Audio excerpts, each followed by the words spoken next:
Hey group, welcome to day, what is it, 26 of the Live Alcohol Sober October Experience.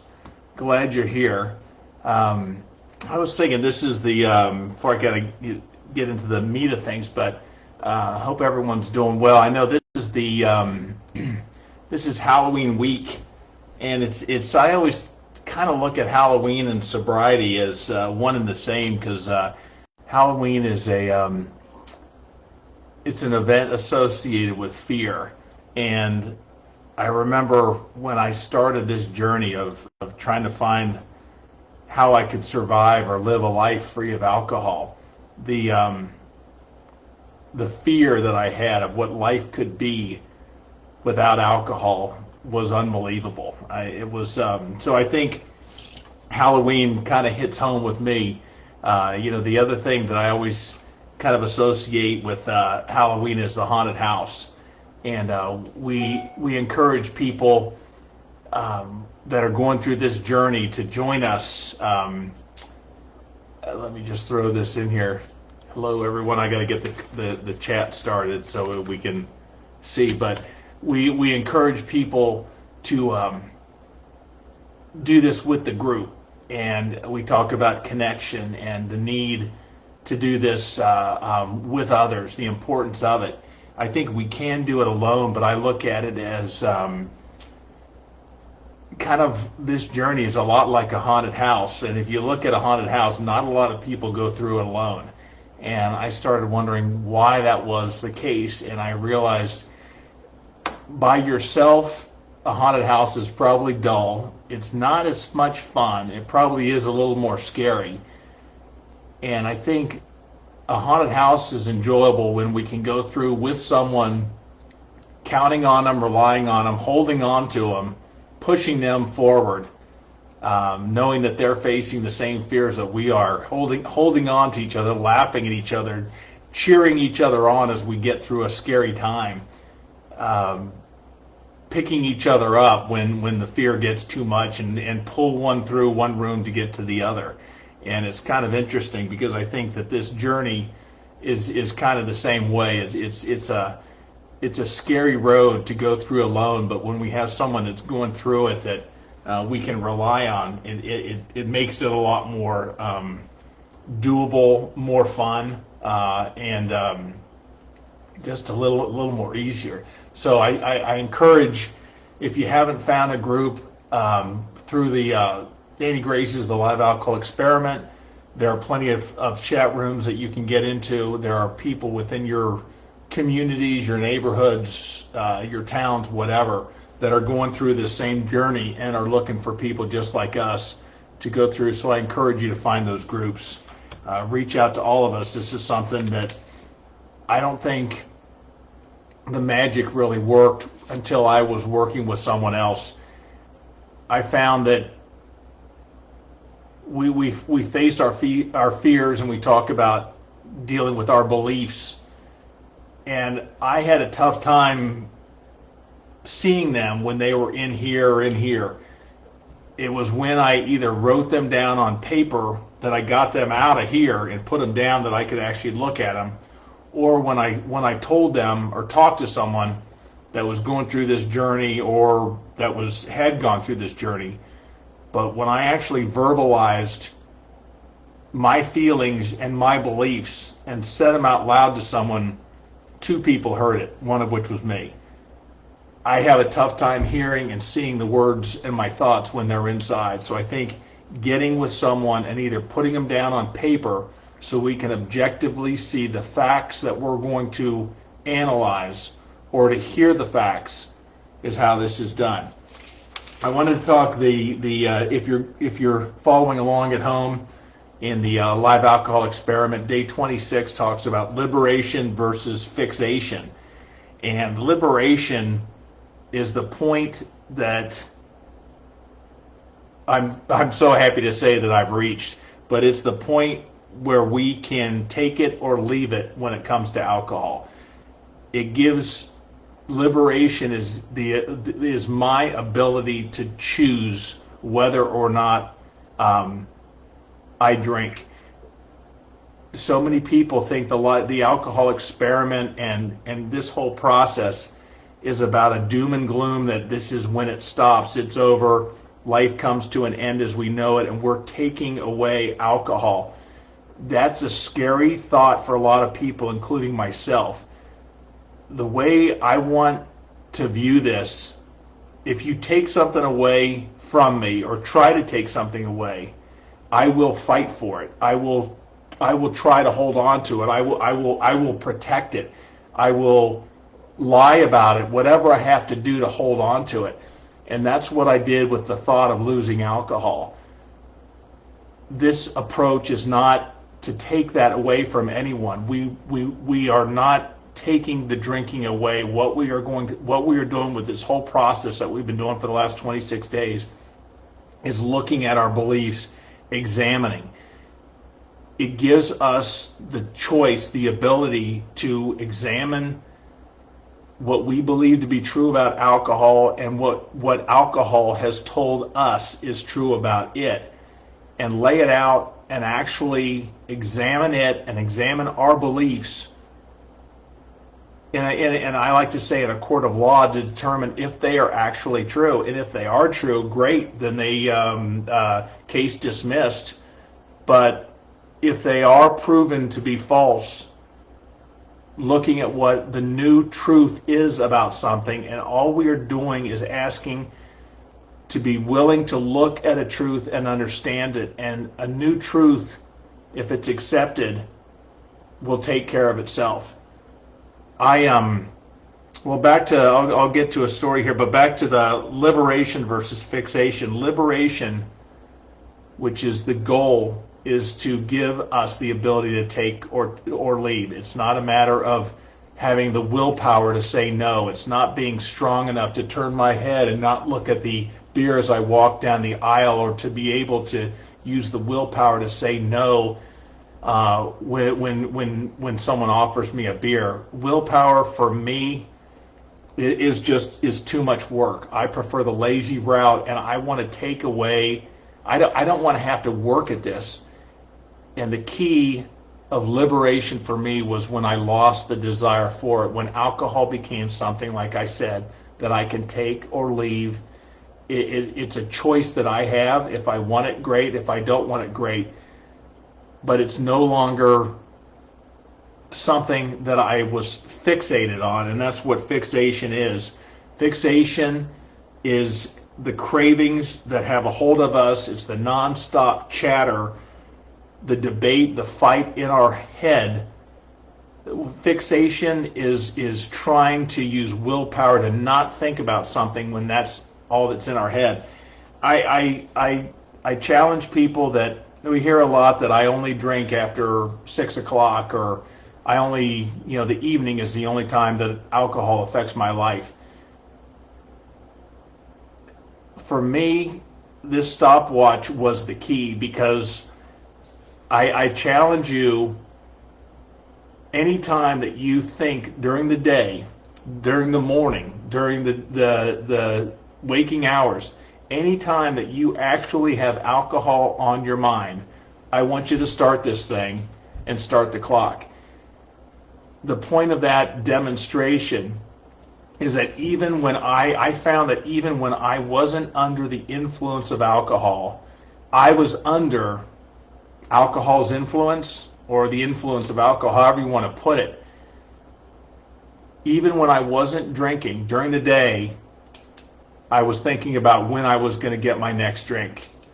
I was thinking about how I was going to get my next drink, and I was planning my afternoons around what time I was going to get off.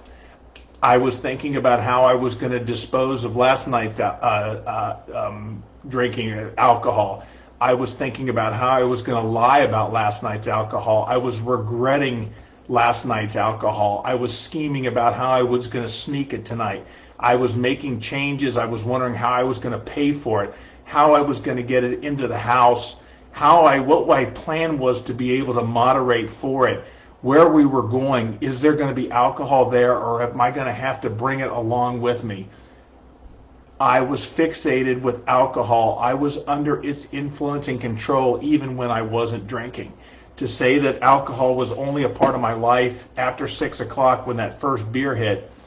I spent more time during the day when I wasn't drinking, planning and rescheduling and scheming and plotting the time that I drank. I look at how much time I actually wasted. It would be nice to be able to put that kind of obsession and that kind of time and that kind of effort into what mattered in my life. To be able to obsess about my health or my career or my family, to be able to put that much focus on important things instead of alcohol, it would be freedom. That's something I couldn't believe how much time I was wasting when I wasn't even drinking at the time on it. So that's fixation. Fixation is something of willpower. Liberation is letting it go, and it's non-entity. I go back to Halloween, and this Halloween in the past when I took the kids was not, my focus was not about the costumes and the fun. Sure, we had a good time. And I'll bet you I'm not alone in this. Some of you might be able to relate.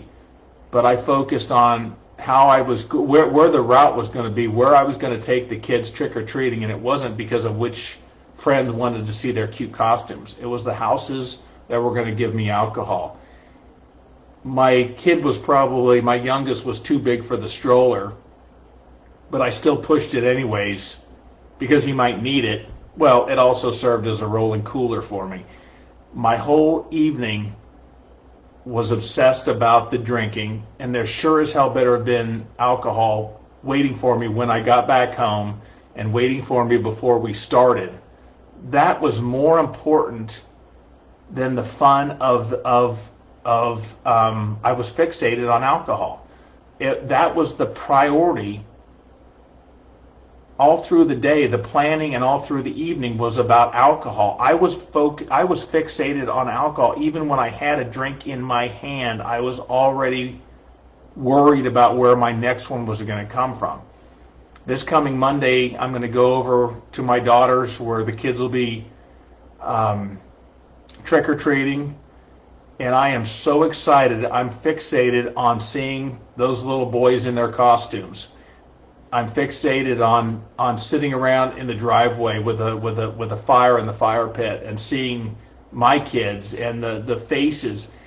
I am so excited about the things, and I'm going to put my effort into the things, A, that I'm going to remember, and B, that I want to remember. Because 3 years ago and beyond, I put my effort into things that I couldn't remember the next day, or they were the things I wished I didn't remember the next day. So that's the difference between liberation and fixation. How do we get there? How do we go from a life where we are so obsessed with alcohol to one that is a non-entity? Well, you're already taking the steps.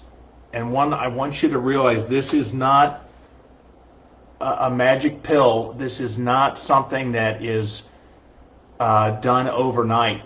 We are overcoming. I'm 58 years old. I quit drinking when I was 50, I guess 5, I don't know, 3 years ago. Kind of tough with math, and I'm even a degreed engineer. Who drank during college and who didn't? Anyways, another story. But I have a lot of beliefs that are cemented down. They are going to take time to break those beliefs by exposing the truths, even by getting to an understanding of them. It is still something that doesn't, well, for some I think it's a light switch, but for me, I had to turn, I wasn't ready to believe that alcohol was suddenly the devil in one night. I had to take baby steps, and I had to learn small facts and accept small, believable, attainable beliefs for me to build on.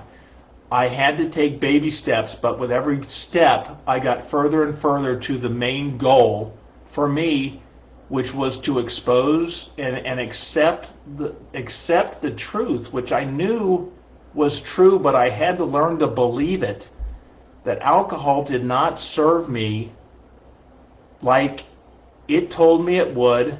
It didn't serve me like society told me it would. And it didn't serve me as I had told myself it was serving me. I think I knew it, but it wasn't until I had to prove it over time. And another example of the importance of belief on paper needs action to become an accepted belief within. And I'll go back, and we've talked about, and this is alcohol related. I was decaf, by the way, at 9 o'clock on the East Coast, but I was stricken by, as a result of alcohol, didn't know it for 25 years, but if you saw my one of my earlier classes with panic attack and anxiety, I had no idea. I do now. I wish I had known back in my late 20s.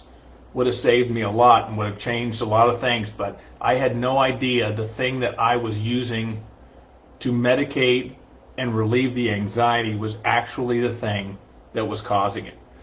Long story short, that's another topic. Probably the biggest reason why,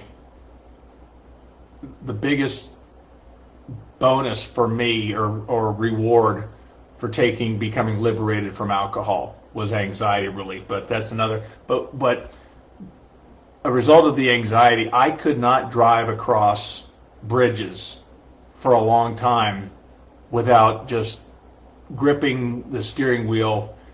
It was a fight or flight, whatever the case may be, but I developed a massive panic about alcohol, or about bridges. The only way I could get across them was by drinking, and that could calm my nerves enough where I could white knuckle it and get across.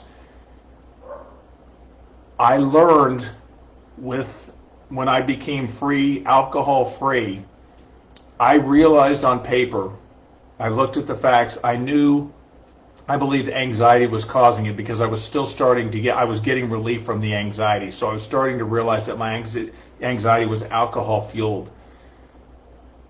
I looked at the facts about bridges, and there was no way these bridges were ever going to fall.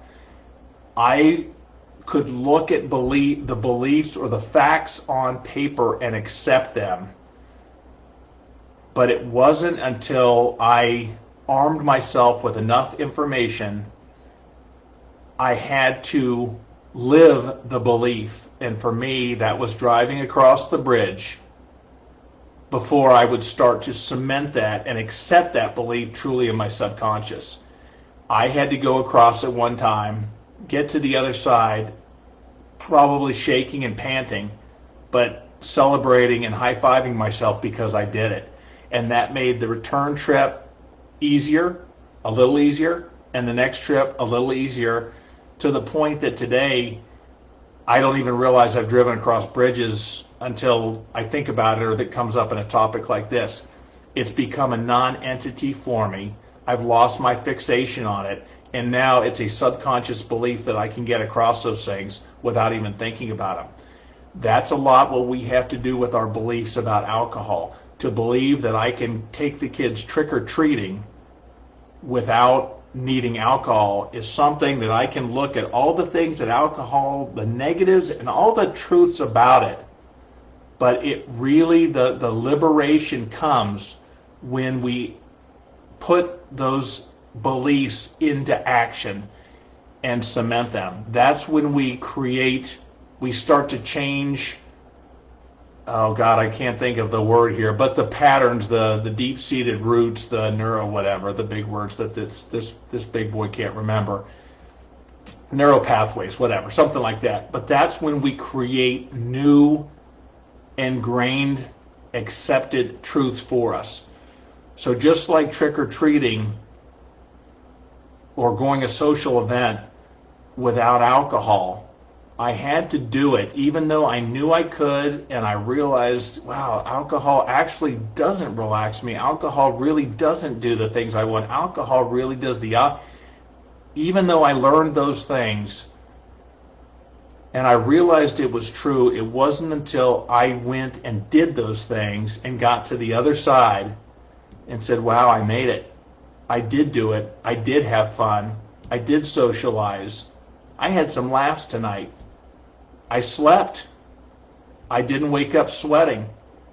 I didn't have anxiety in the morning. It wasn't until I did the things that I started to enter into the liberation, because the next time I did them, it was easier to do them, and they became more and more accepted.